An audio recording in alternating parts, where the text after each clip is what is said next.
I've worn my fair share of Kevlar.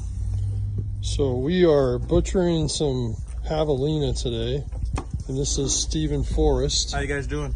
He's got his own hunting page, or group, I'm sorry, that I'll introduce you guys to later. And he's out here in Tucson with me. How long you been here in Tucson, Stephen? I was born basically in this house. Oh, wow. So how long was that? You're gonna date me now, man? On video. I just turned 50 in January. Well, you look good for 50, man. So I've been busting ass and busting everything else, trying to make things work. Yeah.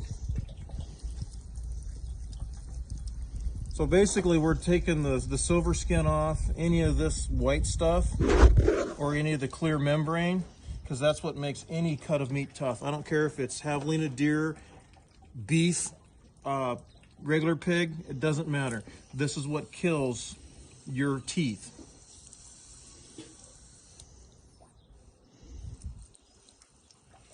Using one of Kevin's knives here, and I'm liking it so far. This is really nice. He's got the modified MOD, the Mohawk of Death.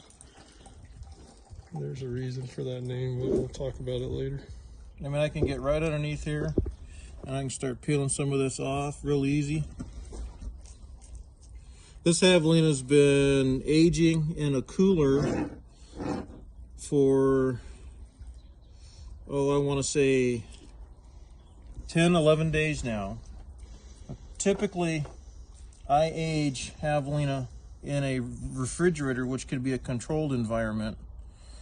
But unfortunately, the compressor went out on it, so I have to do it this way in a regular cooler sitting on ice.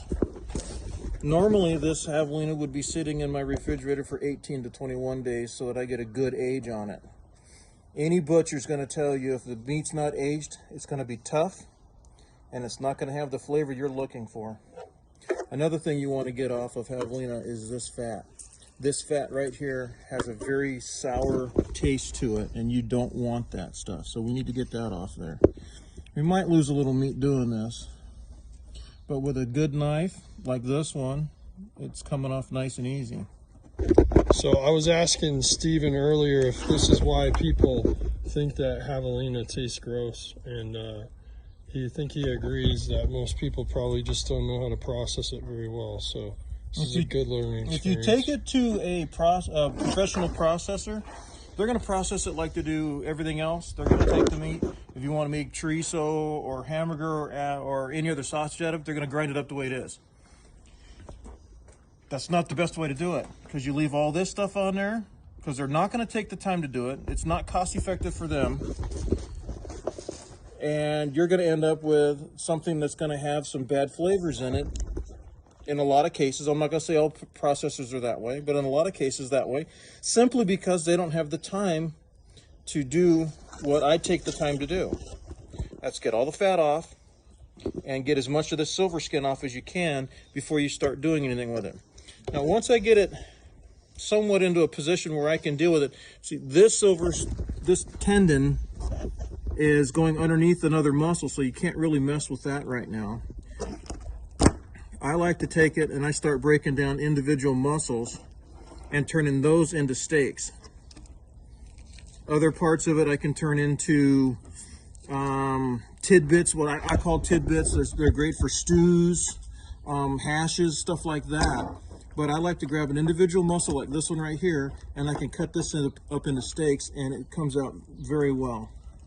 You just have to make sure that you get it off the bone without your finger going with it. One thing about beef, that's why they grain feed beef, to get the taste in the fat when you cook it. Okay.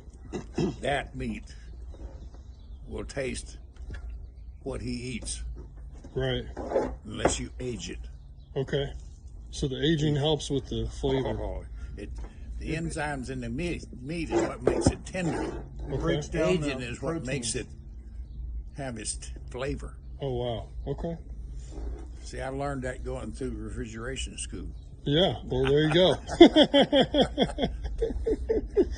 we have a lot of knowledge in this little household here. It's pretty cool to see all this. See, like I said, I'm going after one individual muscle at a time. And here it is. You can take this right now, take a little bit of the silver skin off, and just slice it up and turn it into small medallion steaks.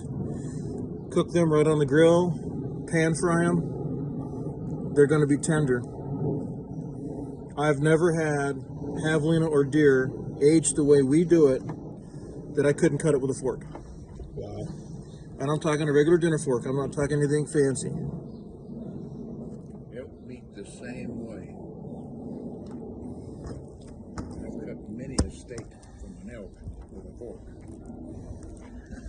I'm Now, just realizing that knife is ABL, not 3V, so that's not even the best stuff. It's good steel there. oh yeah, it's cutting nicely. It's not dragging. Now, if any of you all hunters out there watch Steve Rinella, Yeah, meat eater. yes, the meat eater. This man knows his stuff.